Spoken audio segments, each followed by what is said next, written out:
Good evening, ladies and gentlemen, and thanks for taking the rendezvous with us right here on Spectrum Television.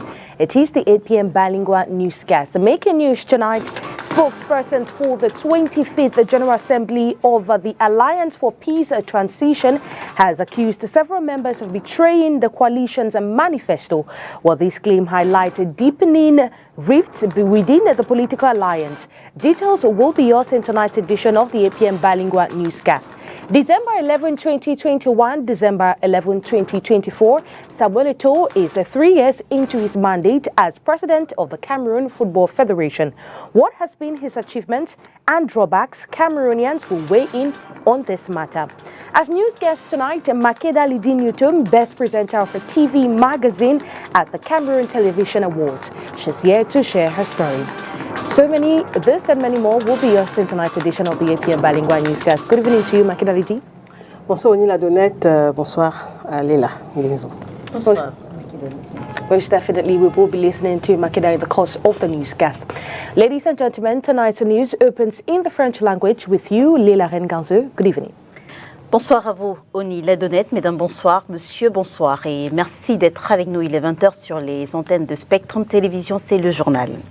La session parlementaire du mois de novembre s'est refermée ce jour. Après un mois d'intense activité, les élus de la nation ont participé à la plénière de clôture des travaux prioritairement consacrés à l'adoption du budget de l'État du Cameroun pour l'exercice 2025 seulement.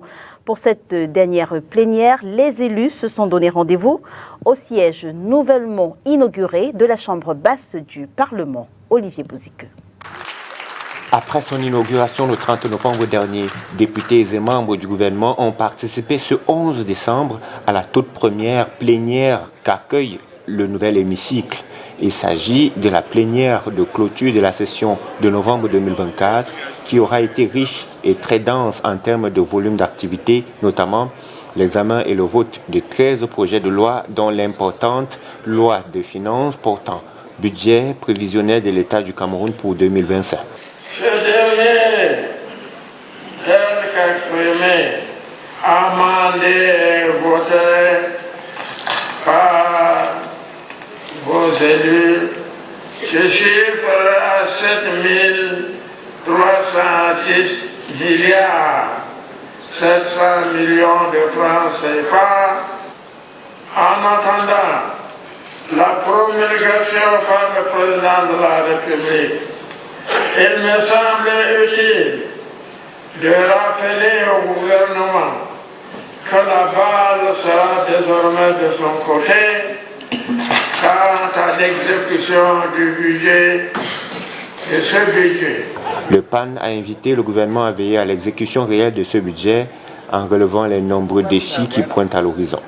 Au nombre de ces défis, je voudrais citer le maintien, j'allais dire la consolidation de la paix, de l'unité nationale et de la justice sociale. Un Cameroun qui ambitionne être économiquement émergent. Et celui qui vit d'abord dans cette priorité.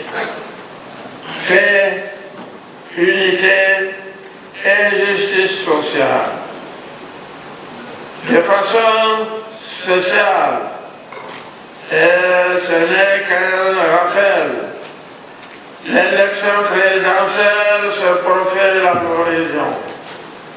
Comme annoncé à l'ouverture de nos travaux, nous voulons d'un scrutin simple, transparent, mais apaisé et sécurisé. Vu l'approche des fêtes de fin d'année, Kavaye Guédibril a exhorté les forces de l'ordre et de sécurité ainsi que les acteurs publics et privés du secteur des transports à veiller au grain, l'objectif étant d'éviter les nombreux débordements très souvent observés. Et au terme des travaux de novembre, quelles sont les impressions des élus de la nation? Je vous propose de les écouter au micro d'Olivier Bouzique une fois de plus. L'image de cet édifice inauguré il y a quelques jours par le représentant personnel du chef de l'État, la personne du président de l'Assemblée nationale, la satisfaction est totale. Le cadre de travail approprié pour les parlementaires, un budget de 7 310 milliards votés, un projet d'exécution, de collecte de recettes et de dépenses présentées dans l'intérêt de nos populations. Nous allons nous employer à nous assurer que tout ce pourquoi le budget a été voté soit réalisé tout au long de l'année 2025. Je dirais que je suis très heureuse d'être comptée parmi ceux-là qui ont vécu ces grands moments dans ce nouveau bâtiment, le nouveau palais de l'Assemblée nationale, ce joyau architectural. Donc c'est une grande joie et je rends grâce à Dieu parce qu'il a permis que je sois physiquement là aujourd'hui. That is why you see we are voting those important bills. That is why you see we are working for the interests of Cameroonians, not only people from my constituency. But the good thing is that I will be going back to my constituency very soon and I will have a one-on-one with each of my constituents, those who are available, and maybe town hall meeting to educate them on what has transpired here during this third session of the 2024 legislative year. And we shall talk and know what we will bring forth on the table in 2025. So, il y en a une dont il faut reconnaître qu'elle a apporté des réponses attendues aux préoccupations du peuple. C'est la loi sur l'enregistrement des actes d'état civil. Même au moment de son examen, je crois que je l'avais déjà dit. Et une fois n'est pas coutume, il faut saluer le travail qui a été fait par les équipes pilotées par le ministre Elanga Obam. En revanche, et ça nous avons déjà eu l'occasion de le dire, que ce soit la loi sur la fiscalité locale, que ce soit la loi sur la protection civile, que ce soit évidemment la loi de finances, nous sommes loin du compte. Et les porte-paroles de la 25e de l'Alliance pour la transition pacifique ont donné un point de presse ce jour dans la capitale politique du Cameroun. Ils estiment que certains membres signataires du manifeste de cette coalition des partis politiques de l'opposition ont trahi le mouvement et les idées qu'ils défendent. Inès Pangan. Escroquerie politique, c'est le terme utilisé par les porte-paroles de la 25e Assemblée générale de l'Alliance pour la transition pacifique pour qualifier les récentes sorties lors d'une conférence de presse à Douala d'un membre de cette plateforme, Djokam Tchameni. Ce dernier se place dans une position d'auto-exclusion. Il fallait que vous sachiez qu'il n'y a pas de porte-parole dans l'ADP. Il y a des réunions, il y a des présidents de séance, mais il n'y a pas de fonction de porte-parole. Que ce soit clair. Nous vous devrions cette information-là. D'autant plus que l'individu en question a choisi la place publique pour cette imposture que nous ne pouvions accepter. Autre fait jugé de trahison, le soutien apporté par un signataire du manifeste de l'ATP à la candidature de Maître Akere Mouna. On n'a pas souhaité, on n'est pas à l'origine du comportement de certains débats que vous avez soulevés tout à l'heure. Roger Koumouadom, vous l'avez vu à la télévision comme moi-même, a choisi de suivre le bâtonnier Akere Mouna qui n'était pas signataire. Je rappelle, même si nous avons commencé les travaux ensemble, le bâtonnier Akere Mouna avait refusé de signer le manifeste que voici. L'ATP se veut rassurante malgré les obstacles. Elle avance vers son objectif avec les primaires ouvertes digitales qui se préparent. À ce que nous appelons la mise en œuvre de la primaire, des primaires, élections primaires ouvertes et digitales pour choisir le candidat qui représentera l'ATP à l'élection présidentielle au Cameroun. Ce 11 décembre 2024 à Yaoundé, un point de presse est organisé. Stop aux violences faites aux femmes. On en a encore parlé à la faveur de la Journée internationale des droits de l'homme, célébrée ce 10 décembre 2024. Face à la recrudescence du phénomène, le collectif 237 Stop Féminicide de la société civile s'est rendu au ministère de la promotion de la femme et de la famille où il a déposé une pétition visant à inciter les pouvoirs publics à prendre des mesures fortes et fermes en faveur de la protection des femmes au Cameroun. À travers le collectif 237 Stop Féminicide, elles ont porté les voix d'un grand nombre de citoyens pour remettre au ministre de la Promotion de la Femme et de la Famille une pétition massivement signée qui dénonce les violences sexistes et sexuelles à l'égard des filles et des femmes au Cameroun.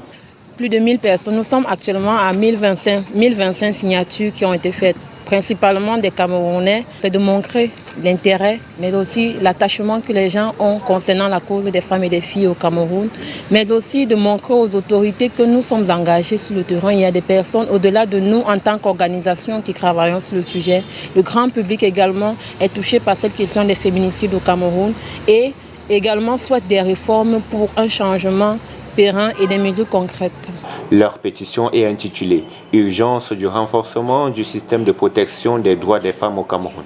Sur le fond, elle met en lumière les chiffres alarmants et les faits accablants concernant les violences faites aux femmes. C'est un collectif composé d'organisations de femmes, d'organisations à base communautaire de femmes qui travaillent tous les jours à adresser la question des violences faites aux femmes dans les communautés. Mais également, il est composé également de militantes individuelles qui sont passionnées et engagées sur les questions des droits des femmes au Cameroun.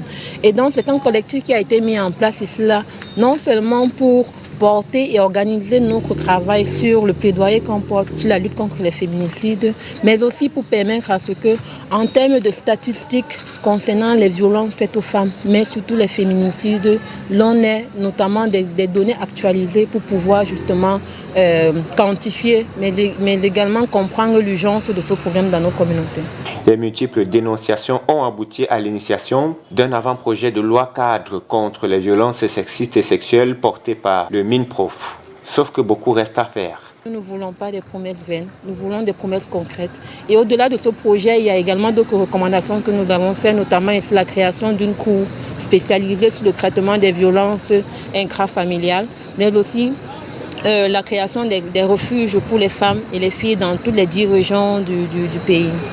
La remise de cette pétition intervient en marge de la commémoration de la Journée internationale des droits de l'homme le 10 décembre 2024.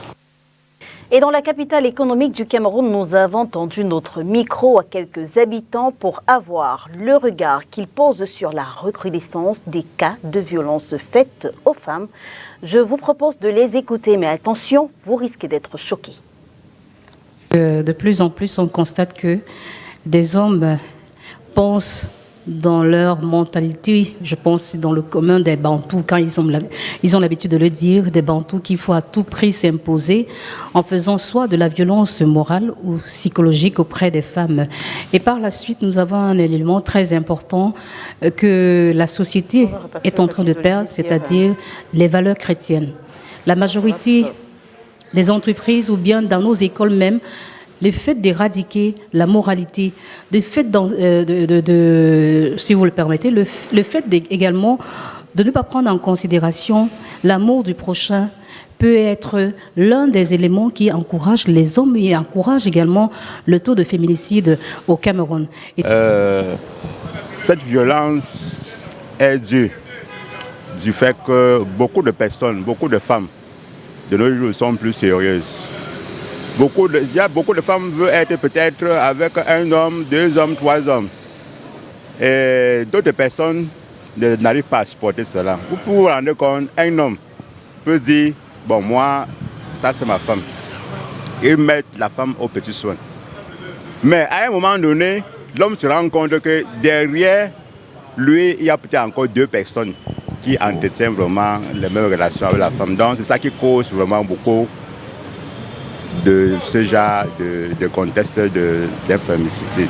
Vous savez que le diable a pris au dehors. Et il y a certaines personnes que lorsqu'ils le font, bien après, ils se rendent compte que mais qu'est-ce qui m'avait pris? Donc derrière ça, se cache toujours quelque chose de côté obscur. Donc je ne pense pas que quelqu'un peut vraiment agir de cette sorte. Le diable est très vraiment malin. Bouge nous les femmes. Cela bouge nous les femmes qui fait l'homme nous tape, non? Non, vraiment, ce n'est pas bien. Mais un homme responsable ne peut pas taper la femme. Bon, déjà au Cameroun, au cours de l'année 2024, il y a eu une accroissance du nombre de féminicides au Cameroun. Et pour ma part, je crois que c'est dû au fait que la police et le gouvernement ne prennent pas des mesures fortes pour punir les personnes qui sont sujettes à ça. Ou alors sensibiliser même les hommes. Parce que l'éducation se fait depuis le bas âge. On est habitué à croire que les femmes doivent tout supporter. Et maintenant, quand ça arrive même dans le cas où elles supportent et on les bat, on les tue, les hommes qui font ça ne sont pas punis. On se rend compte que même la majorité des cas où vous voyez des hommes de l'armée, des hommes de la police qui tuent leurs femmes et ils ne sont pas inquiétés. Tu n'entends pas qu'il a été condamné à ci ou à ça. Il continue sa vie comme si de rien n'était. Donc pour ma part, c'est parce que la police et le gouvernement ne mettent pas un accent pour punir les personnes qui tuent leurs femmes. En le comprenant et à écouter ces Camerounais, il est important qu'un véritable travail de sensibilisation, mais avant que l'éducation, un travail d'éducation soit fait. C'est une femme qui s'illustre avec brio dans la profession qu'elle exerce depuis plusieurs années déjà. Makeda Lydie Nyochom, sacrée meilleure journaliste, présentatrice de magazine TV au Cameroun. C'était au cours des Cameroun Television Awards, organisé ce week-end à Yaoundé. Et avec Olivier Bouzike, je vous propose de revivre cette cérémonie.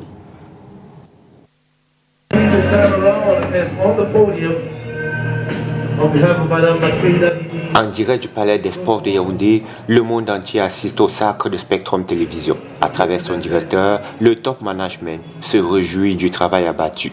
On behalf of the management of STV, I want to say thank you to the team who usually support each member of the channel to make sure that you get whatever information comes out there.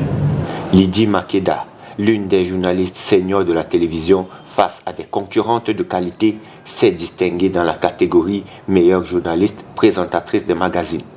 La pertinence de ses sujets, la qualité de ses panélistes, la particularité de sa modération ont convaincu le jury constitué de journalistes chevronnés. Seulement, elle n'est pas la seule journaliste à ressortir du Cameroun Television Awards, la tête haute. Plus de 30 présentateurs, émissions et médias ont été portés en triomphe dans diverses catégories. Je souhaite que désormais, quand il y a ce type de manifestation, que toutes les télévisions se réservent le droit d'être présents. Il n'y a que comme ça que les choses pourront avancer. J'étais un peu déçu de voir certaines chaînes de télévision qui n'honorent pas de leur présence. Le ministre de la Communication, celui des Finances et une brochette d'autorités ont assisté à ce grand rendez-vous de récompense adressé aux acteurs de la télévision au Cameroun.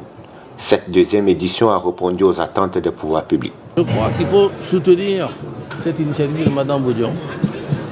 L'année prochaine, il y aura peut-être une troisième édition. Alors je saisis l'occasion pour exhorter l'ensemble des journalistes de l'audiovisuel à être présents. Et puis à faire de mieux en mieux leur travail, faire connaître leur talent, puisque finalement il y a un jury qui est là, il y a des spectateurs qui sont là, et être primé, ça se mérite. Quelques observations ont été faites au comité d'organisation afin de perfectionner le concours et la cérémonie durant les prochaines éditions, notamment celle de 2025, plus proche, pour laquelle les écrans sont déjà scrutés. Et la meilleure journaliste présentatrice de magazine télé au Cameroun, sacrée par les Cameroun Television Awards, est avec nous sur le plateau ce soir. Bonsoir, Makeda Lydie Nyochom. Bonsoir, une fois de plus, Léla. Bonsoir, Oni. Good evening. Alors, ça fait plusieurs mois déjà que vous enchaînez les prix Makeda Lydie Nyochom. Qu'est-ce qu'on se dit lorsqu'on reçoit un nouveau prix qui vient compléter finalement la panoplie de récompenses que vous avez déjà? Ah, peut-être c'est pas encore terminé. On est encore là pour un petit moment. En tout cas, c'est vrai, l'année dernière déjà, j'ai reçu un prix. C'était le 3e. Et cette année encore, je reçois ce merveilleux trophée, le 4e déjà. Et c'est avec beaucoup d'émotions et de surprises, surtout une grosse surprise quand ma collègue Mireille Grasse m'a appelé pour me dire, écoute, tu as remporté un prix ici, parce qu'elle était à la cérémonie, moi j'étais à Douala. J'ai dit, écoutez, j'étais vraiment surprise, et c'est l'occasion pour moi justement de remercier toute la grande équipe. Peut-être on peut voir Makeda, mais derrière Makeda aussi c'est toute une chaîne, que ce soit les techniciens, que ce soit mes collègues, vous de la rédaction, que ce soit mon chef direct avec Dipita Tongo. Il y a tout ce beau monde-là qui se mobilise chaque jour pour que moi, à mon niveau, je puisse donner le meilleur de moi-même à travers évidemment mon émission, la ligne du sport, et aussi évidemment la présentation des journaux quand c'est mon tour. Je ne peux m'empêcher de vous demander pourquoi est-ce que vous avez été surprise. Parce qu'honnêtement, c'est les awards, les CTA, cette année, nous étions très très nombreuses. Quand vous regardez le nombre de personnes qui étaient nominées par catégorie, c'était pas mal de monde. Et c'est pas un reproche que vous faites à l'organisation, non? Surtout dans cette catégorie-là, magazine. Donc c'est pas, généralement, c'est un peu, on vous dit, bon, dans le sport, etc., au journal, etc. Mais là, c'était plus ouvert. Donc, qu'à la fin, on dit, c'est Makeda de STV qui décroche le prix. Je vous assure, là, moi, je suis encore très émue quelques jours après la cérémonie. Well, Makeda, after a long tenure leading STV's flagship sports program, La Nuit du Sport, alongside other responsibilities, what would you say has been the secret behind the longevity in the work? Vous savez, on est dans un métier où si vous n'êtes pas passionné à la base, ça ne sert à rien de commencer. Si vous venez dans ce métier parce que vous voulez être riche, parce que vous voulez je ne sais pas quoi, oubliez rapidement. Si vous n'avez pas cette passion-là qui vous guide, qui vous maintient, malgré les difficultés, malgré parce qu'on n'a pas toujours ce qu'on veut. On n'a pas toujours peut-être les meilleures conditions, on n'a pas toujours, mais à chaque fois, quand vous vous dites, bon, écoutez, moi je suis fatigué, il y a cette passion-là, cette flamme-là qui s'allume à nouveau et qui vous permet toujours d'aller de l'avant. Moi, je crois que moi, particulièrement, c'est ça mon secret, si je veux répondre un peu à votre question, Oni, la passion et rien que la passion. Alors, Olivier Bouzique le disait d'ailleurs tout à l'heure, vous êtes une journaliste senior, aussi bien sur le plan national qu'à la rédaction où vous exercez. Je ne vais pas vous demander quels conseils est-ce que vous donnez aux jeunes qui travaillent avec vous, mais comment est-ce que vous contribuez à renforcer leur capacité à transmettre à ceux qui veulent également s'illustrer de la plus belle façon, un peu comme vous, dans cette noble profession. Alors, vous faites bien de dire à ceux qui veulent. Parce qu'il y en a, quand vous allez vers eux pour peut-être apporter un petit conseil, on se braque tout de suite. Vous savez, la jeune génération maintenant, c'est un peu compliqué. C'est un peu compliqué. Mais quand quelqu'un veut bien apprendre, un peu comme notre dernière arrivée qui est sur ce plateau, Oni Ladonnette, qui était d'ailleurs lauréate l'année dernière des CTA, il faut aussi le rappeler. Oui. Quand on veut apprendre, on a toujours ce plaisir-là à transmettre ce qu'on sait, ce qu'on croit connaître en tout cas, et ce qui nous a amenés là où nous sommes aujourd'hui. Et elle, Oni, elle en sait quelque chose parce qu'on en parle tout le temps, on en parle de temps en temps, et j'espère que le message passe. J'espère bien. Merci en tout cas, Makeda Lydie Nyotiom, d'avoir été avec nous ce soir. Vous l'avez dit, nous vous le souhaitons également, que ce ne soit pas le dernier, que ça continue en tout cas. Oni Ladonnette, je pense qu'on va prendre VOA et ce sera avec vous. Yes, we take you out of the country where a new initiative is reshaping the lives of smallholder farmers and students in Malawi. Well, the homegrown school feeding program championed by the United Nations World Food Programme is bridging the gap between agriculture and public primary schools, resulting in improved nutrition for students and economic empowerment for farmers. Let's get more details in this report as filed in by our partners, the Voice of America. Pirirani Nkwate is a small-scale farmer in the Zomba district of southern Malawi. She says that about 5 years ago, she started making more money selling her crops directly to her local primary school than she did selling to middlemen. This program has helped earn money to pay school fees for my 2 children. I've also bought 2 cows, something I never imagined before. Now I have a steady income. Nkwate is part of the UN World Food Programme's homegrown school feeding program. Since its pilot effort in 2012, the program has grown to support over 800,000 students and 35,000 farmers in 11 districts across the country. It provides farmers with reliable markets for up to 200 school days annually, boosting incomes and resilience, and it promotes dietary diversity, offering school children meals with ingredients from Malawi's 6 food groups. Donors supporting the initiative include Norway, the European Union, France, and Iceland. Students say the initiative is better than the previous feeding program, which had one fixed meal. In the past, we were eating porridge made from soy flour only, but now with the coming of this homegrown initiative, we are eating porridge from maize flour, potatoes cooked with ground nut flour, rice and pumpkins, and sometimes potatoes mixed with vegetables. The World Food Programme says the initiative has helped increase daily school attendance from 77% to 92% and reduce health-related absenteeism by 11%. However, some schools like Nyachenda Primary School in Nsanje district, the challenge is delays in supplies. We use the smallholder farmers that lack a lot of resources, and because of that, the food comes to our school maybe with 2 or 3 days late. World Food Programme says it is addressing the challenge, sourcing food from farmers in cooperatives around the schools. The farmers say the initiative has helped them earn enough money to construct houses, while for students, it promises a healthier and a brighter future. Lamek Masina, VOA News, Blantyre, Malawi.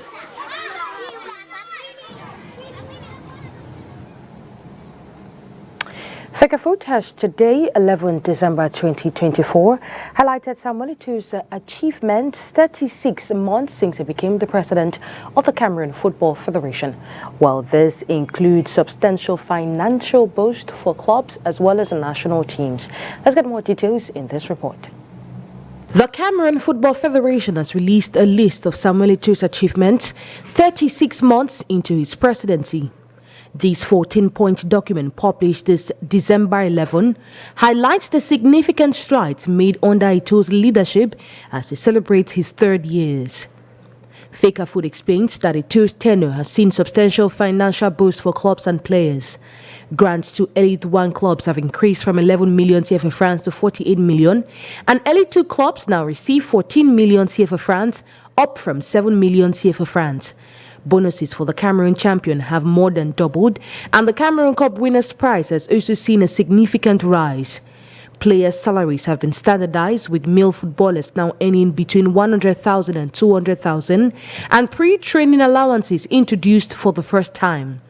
Fecafoot details that the Indomitable Lions have benefited from increased World Cup bonuses, reflecting Samuel Eto'o's commitment to rewarding excellence. Innovations such as the Champions Trophy, Cameroon Ballon d'Or, and regional trophies have added new dimensions to the football culture in Cameroon. Infrastructure development has also seen key focus, with projects like the near completion of the Bamenda Stadium, the construction of the Kuseri local stadium. However, there are areas where Eto'o's administration has faced challenges. Clubs have complained about not receiving full subventions, causing financial strain. Despite standardized salaries, many clubs struggle to fulfill their financial obligations, leaving players in precarious situations. The Indomitable Lions and the women's national team have had disappointing performances in recent tournaments, and broadcasting issues have affected the visibility of the league. Some sponsorship deals have not fully materialized, impacting financial support for the national teams.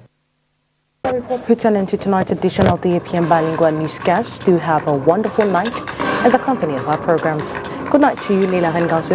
Bonsoir à vous, Oni Ladonnette. Mesdames et messieurs, merci de nous avoir suivis. Retrouvez dans quelques minutes seulement la meilleure journaliste présentatrice de débats télévisés au Cameroun. Makeda Lidjinyotian vous donne rendez-vous dans la nuit du sport. Quant à nous, on vous retrouve demain. Il sera 20h sur les antennes de Spectrum Télévision. Bonsoir.